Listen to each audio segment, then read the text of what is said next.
everybody, Tony Whitt here. I'm about to lecture you on how to do MLA documentation for your paper. First of all, I'm going to show you a documentation how-to guide, and it's adapted from Purdue OWL's MLA 8th edition formatting and style guide. So this is not my material, or the examples are, as you'll see in a minute. All right, so why do you do documentation to begin with?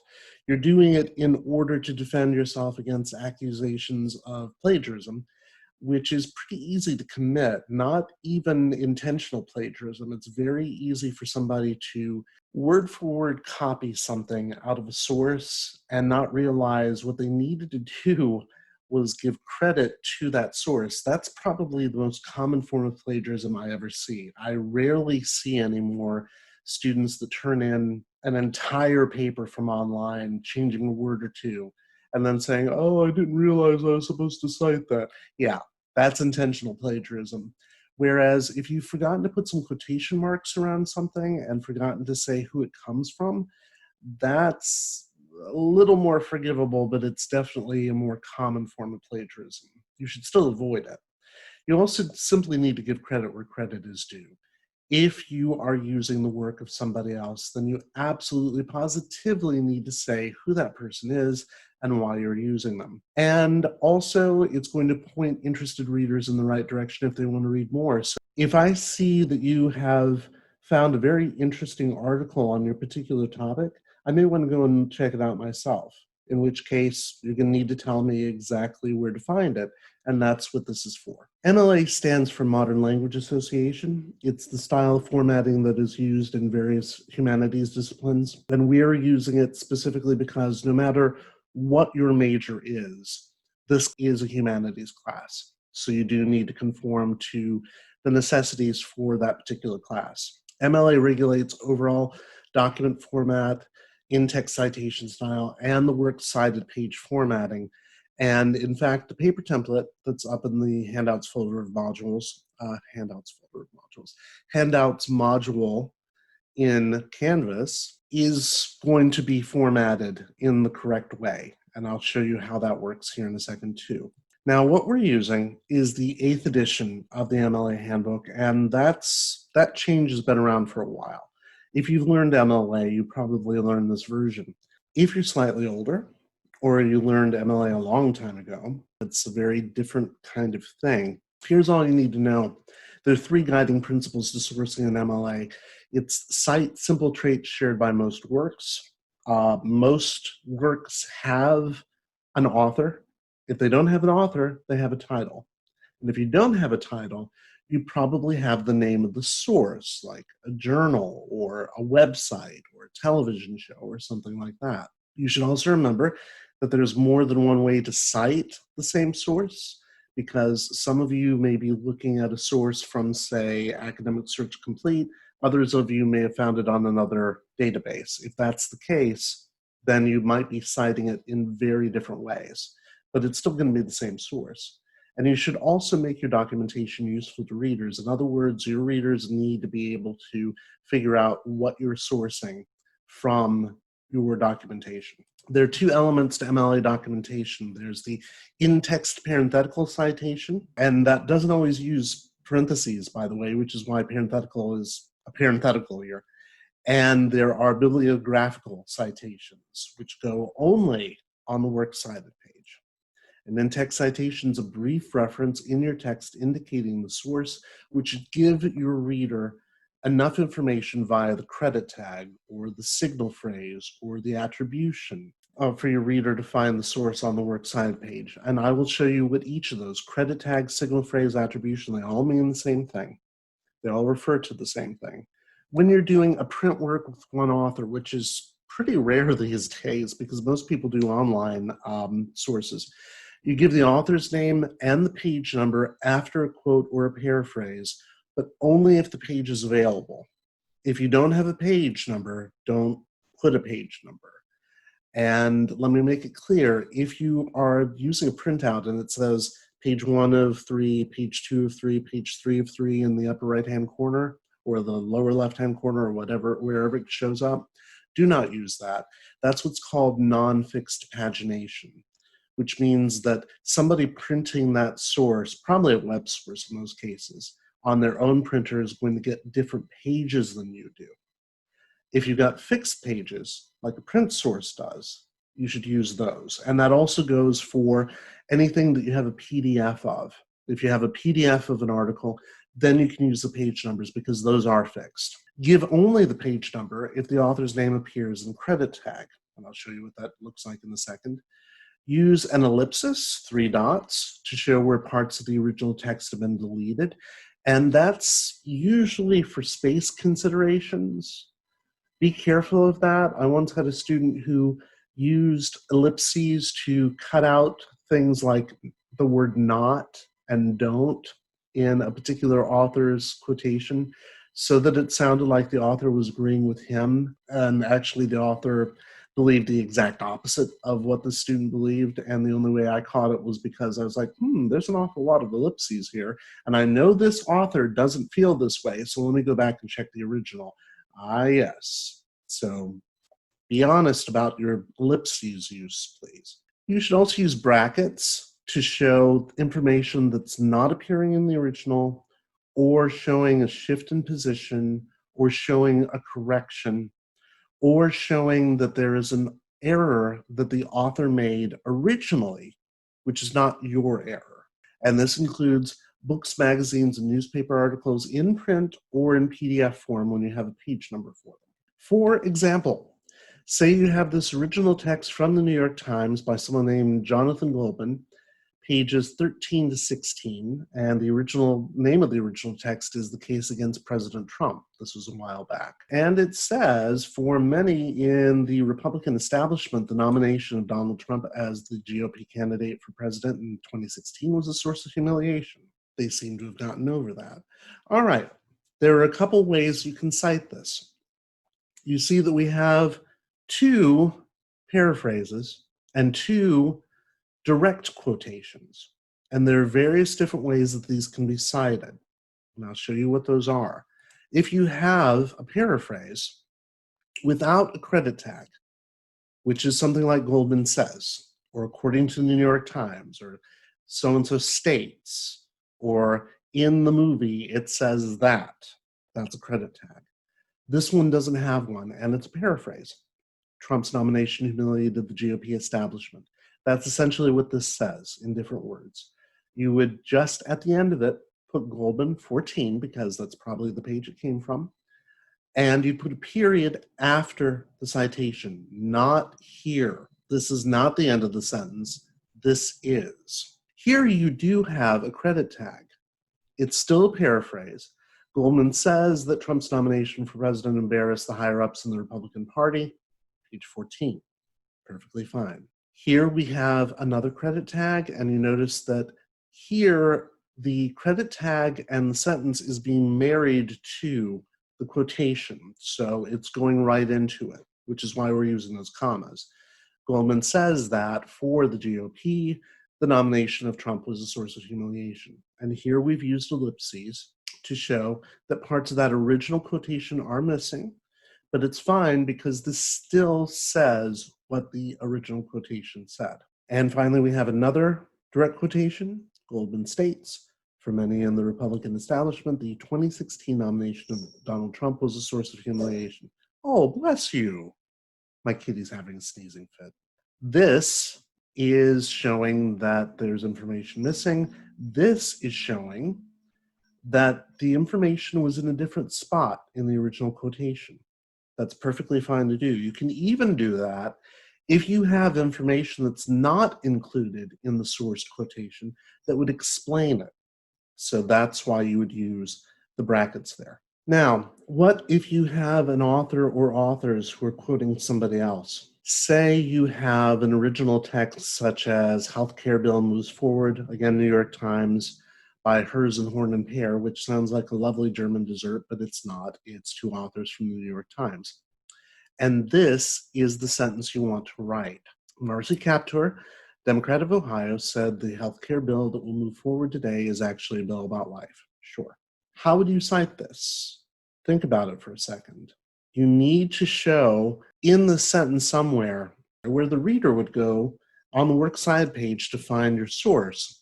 If you put Captor, they're not going to find it because Captor is not the author. Herzen, Horn, and Pear are. This is what you do. You would do your quotation, and you notice that we've kind of cut that down because Captor is being kind of vacuous there for some reason. Congresswoman Captor calls the healthcare bill a bill about life, and she is quoted in Herzen, Horn, and Pear on page A32 of that particular article. You would use QTDN to show that your authors are quoting her, and this is what she's being quoted in. If you have two print works by the same author, it happens. In fact, it may happen quite a bit in your research process. If you have two works by the same author, then obviously you're not going to be able to just put the author's name because you're going to need to do a bit more than that. You're going to have to use both the author's name and a shortened version of the title. And this is where you would use commas if you did that, but there's a way around it. You could just use the author's name in a credit tag, which allows you to omit the commas entirely. Say you've got two articles by Tom Leitner, I guess we'll call him that. One is called It's Too Soon to Give Children Screens, and the other one is Hand-Eye Development in Young Children. I'm making these up. Okay, you want to quote them both, or paraphrase them both in this case. Leitner has argued that computers are not useful tools for small children, though he has acknowledged elsewhere that early exposure to computer games does lead to better small motor skill development in a child's second and third year. These are pieces of information from two different sources. They're both by Leitner. One has got Too Soon somewhere in the title, and it's on page 38 of that one. The other has Hand-Eye Development somewhere in its title, and it's from page 17 of that particular source. If you went back to the works cited page and you only had the page numbers, you'd see Leitner twice and you wouldn't know which one is which. This way, though, Leitner appears twice. Then you have an article called something with Too Soon in it, and another article called Hand-Eye Development somewhere in the title, and you would know that those page numbers correspond to those particular articles. Let's say I have a print work with 2, 3, or more authors. Pretty easy, actually. You just do the same thing, except if you have two authors, you use both authors' names and the page number. Use both authors' names in the credit tag or in the parenthetical citation. Whitt and Johnson report that some people think Hillary Clinton should be burned in effigy. Oh, no, we don't. But if you're reading somebody who reports that, that's how you would cite it. Clinton is not well liked in southern states, according to some. We do not have a credit tag. We do not do Simon Says. So we have to put Simon in here, Whitt and Johnson 402. If you have 3 or more authors, which is likely, given that you're going to be looking at some philosophical texts, you may have something like, say, 3, 4, 15 authors on a particular source. If that happens, again, very simple. Just list the first author's name followed by et al., which I believe is the Latin phrase et alia, and I hope that I pronounced that right, which means and others. So if you've got this and you see that it says Whitt et al., then what you would do is go back to the works cited page and find the thing that says Whitt, and you'll see a list of names after it. Now, some databases will actually list the author's names as et al., which is fine. That's fine. You don't have to convert it or anything if it does that. If they're willing to take that shortcut, then we should allow them.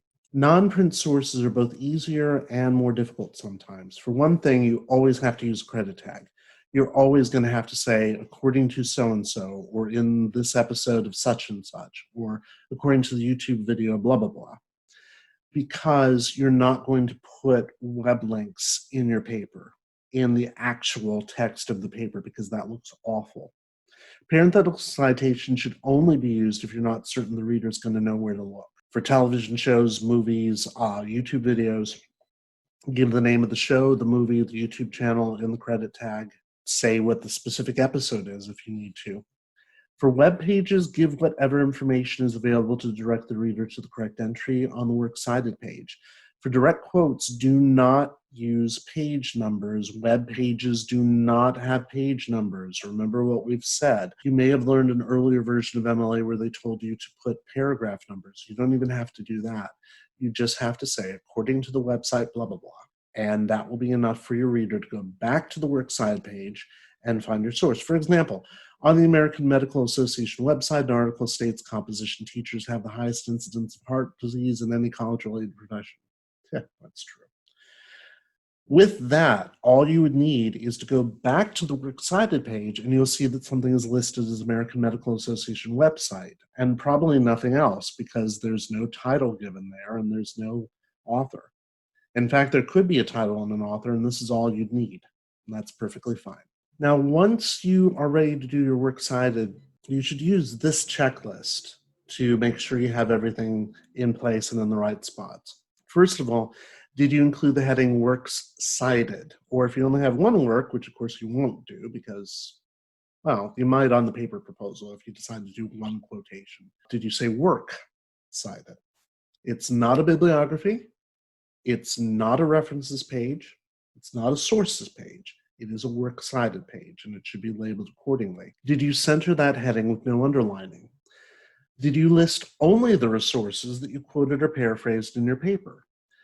And that's kind of a key thing, because if you do peer evaluation, for instance, and your peers both say, oh, you really shouldn't use this quotation in the paper, but you've already done your works cited page and it lists that source, that's a big no-no. You should only list your sources that are quoted or paraphrased and nothing else. You shouldn't list sources that you consult.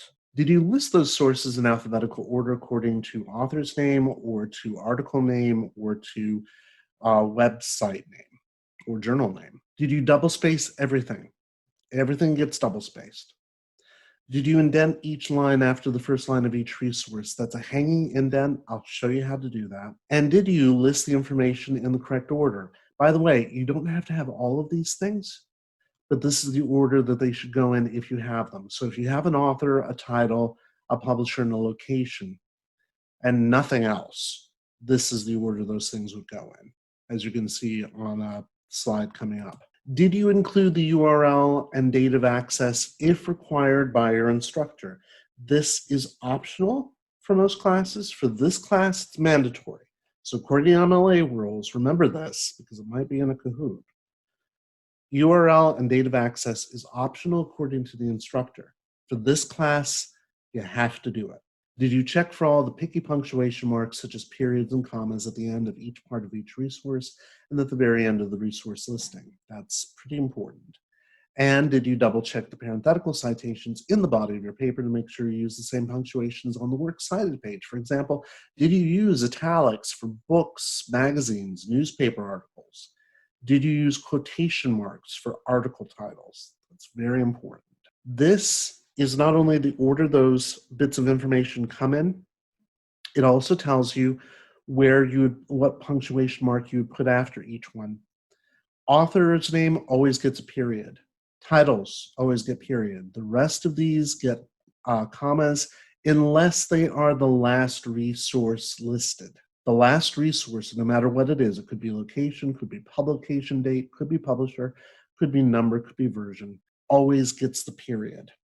And then, of course, for this class, you would also put the date of access and the URL. This is what a works cited page should look like, except for one thing, obviously. To make space on this slide, I've had to make this single space rather than double space. We have a book. We have an episode of a TV show. We have another book. We have yet another book. And that's not a book. That's a journal article. Forgive me. Those are books. And this is an episode of another TV show. Before going on, let me point out a few things. This one, obviously, you have a lot of information about because it probably came from something on Academic Search Complete. You would put the date of access there, and you would put the URL, and I'll show you how to do that. For this is probably the information that the person had, and if that's the case, they may have been watching it on television or something like that, which is weird, but that's fine because who watches television anymore? Or they may be watching it on DVD. Anyway, they included information that's important because you could just include Hush, Buffy the Vampire Slayer, Mutant Enemy 1999. They've included a lot more than that. Perfectly fine. For books, we've got the title, we've got the name of the book, and we have the publisher. By the way, UP is a shortening for University Press. You may see that on Academic Search Complete. You can do it too if you like to.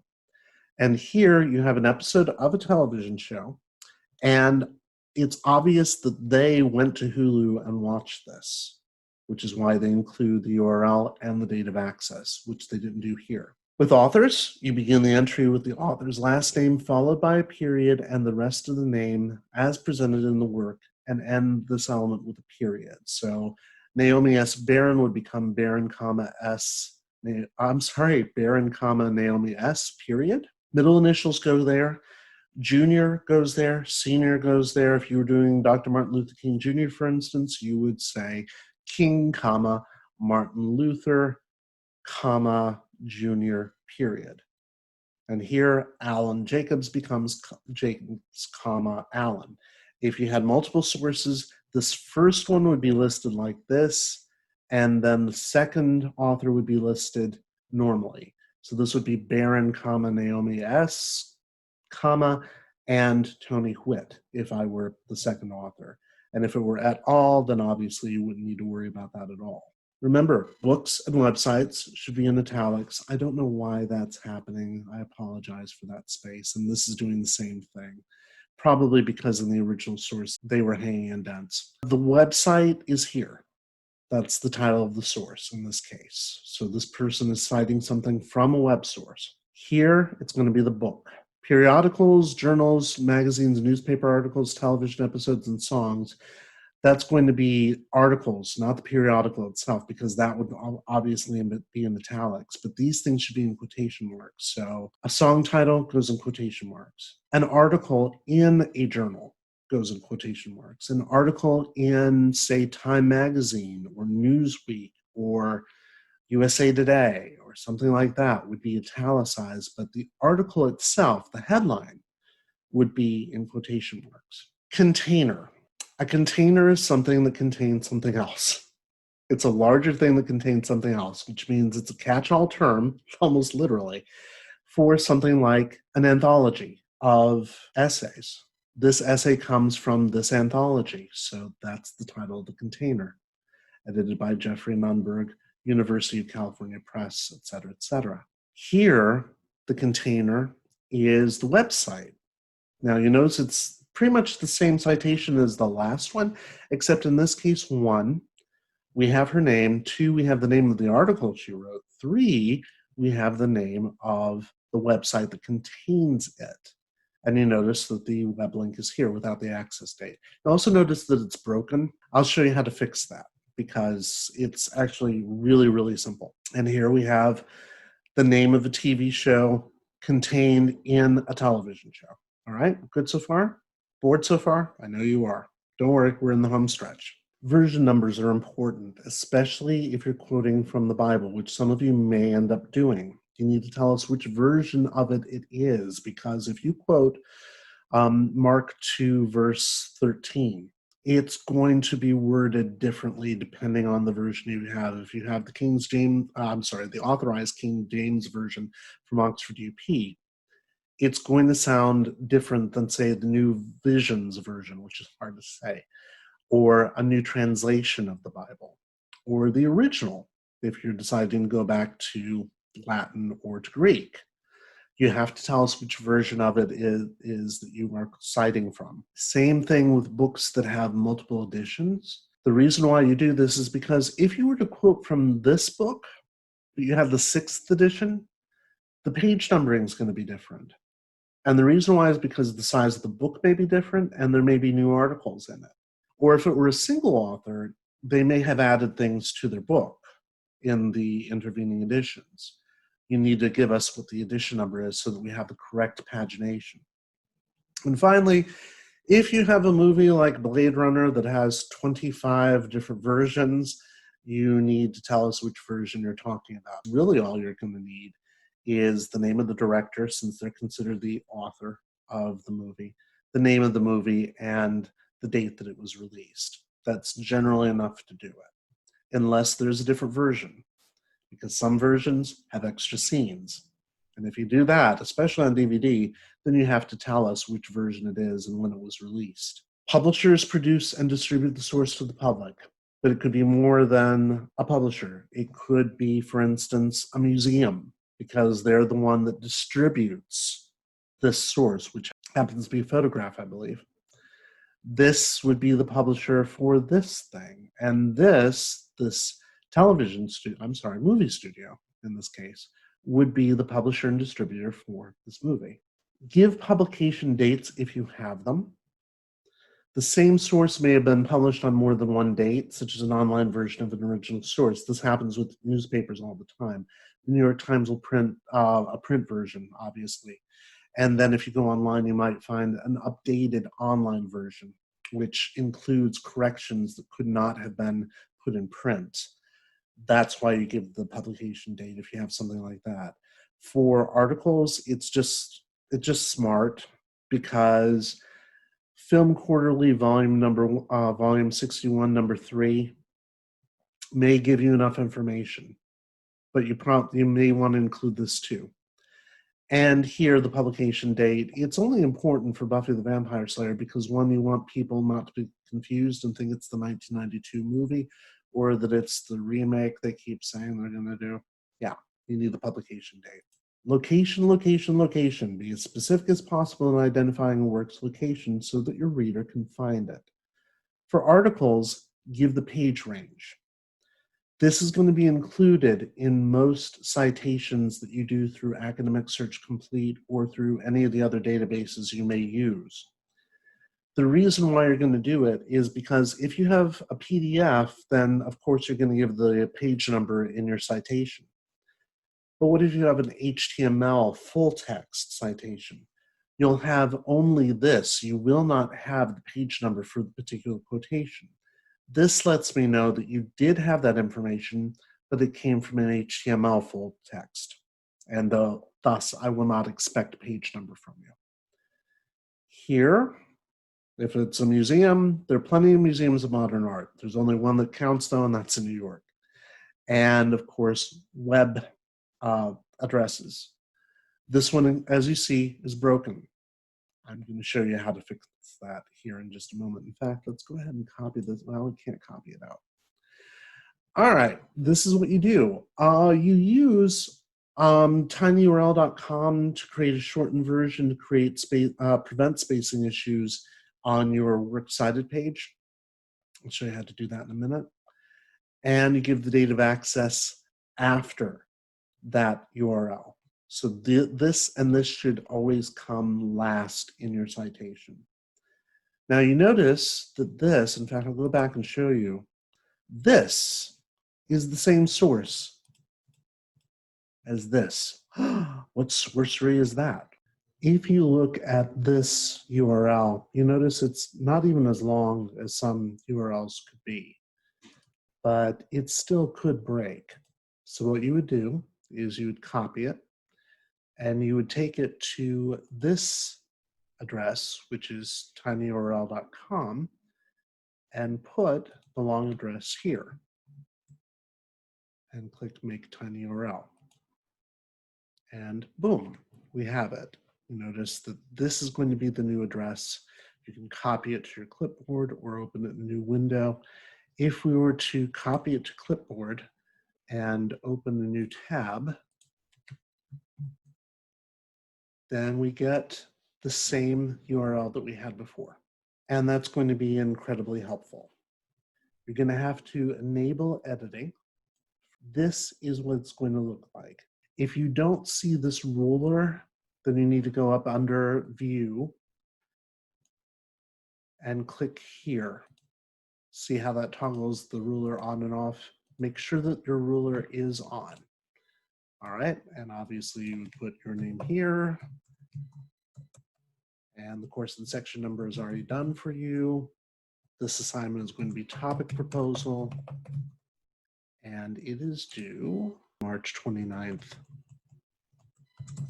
Now, if you decide to cite or quote something in your topic proposal, and when you do your works cited page for your paper, this is the page that you're going to be doing it on.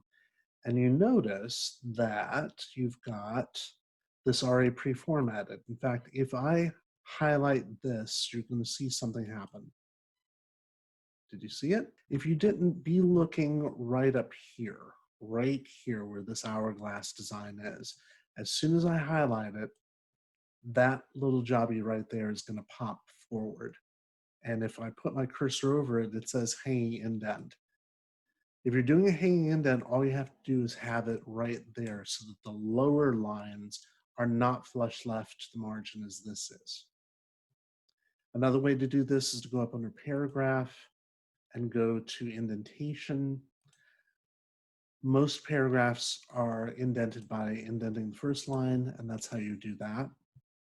But you want to do hanging indent under indentation special, because that's how you do with the works cited page. Okay, let's say we're doing something on the nature of evil. We'll do a search and see what we get. All right, we get quite a bit, and I've already done the search earlier, so I know that this one is the one that's going to be best for a paper like this. In fact, many of you may want to look at this article because it's pretty good, On the Fall of Angels and the Fallenness of Nature, an evangelical hypothesis regarding natural evil. All right, sounds good. It's by Gavin Ortland in Evangelical Quarterly in the April 2015 issue, volume 87, issue number 2, and it's on pages 114 to 136, and it's 23 pages long. Now, they have it here as a PDF full text, which means that there are page numbers. In fact, this is page 115, this is page 116. If you have those, use them in your in-text citations. If you don't. It's as simple as that. In fact, I'm going to show you a source that doesn't have those sorts of page numberings so that you know what to do if you fall into that situation. Now, what we're interested in doing is citing it. And if you go over here, go to the Cite button and click it. Remember that we're doing MLA, so you have to go down here and you have to highlight this and copy it. Now, when you get back to your paper template, all you should have to do is go up here to your paste button and pick merge formatting, because that's going to allow you to do it in whatever format you've got it. Now you see it kind of screwed up the other citation. In fact, I need to take that out because we're not working with it. You notice what's happening. It's going to this line. And that's not ideal. In fact, that's not even the link that we need. We need another link that's going to allow me to go straight to the article without having to log in. This actually is going to require us to log in. So let's go ahead and get rid of it. And we're going to go back to that page. Okay, now what you need for that address is not this, because that's the login. Instead, you need permalink. So we're going to click on that and go up here, and you notice that it's a longer URL. So we're going to have to copy that, take it to tinyurl.com, paste it in here, make a tiny URL, copy it to our clipboard, go back to our works cited page and copy it in. And you notice that it gives us the tiny URL for that. And if you put a period and put a space, then it is going to give you a hot link. And that's going to be accessed March 22nd, 2020, which is the day that I am recording this. If I were to do this, if I were to hit Control click, it would take me to that link. And I can't, well, in fact, I probably can, but it's just going to look like the same page that we were on. But I'll go ahead and do it. We click, and it's going to pop up in the new screen. And there we go. That is the screen that we have. And it takes us straight back to that source. Now, what if you've got something? What if you've got a source? In fact, let me take this off. What if you have a source that doesn't have that info, that does not have the PDF full text on it? Well, what you do then, let me find the one I'm looking for, this one. Kant on the radical evil of human nature. This one happens to have HTML and PDF. Whenever possible, use the PDF full text because you'll always have the page numbers then. If you don't have it, if you only have HTML full text, then you would go ahead and click on it. You, of course, can choose your language. You can have it read to you. You can download it as an MP3 so that you can listen to it later and read along in the text. In fact, if you have HTML full text only, I would suggest that. But you would do the same thing that we just did, that you'd hit the Cite button, right, and you would scroll down to MLA. And you notice that on this one, it is capitalizing the name of the author. That's fine.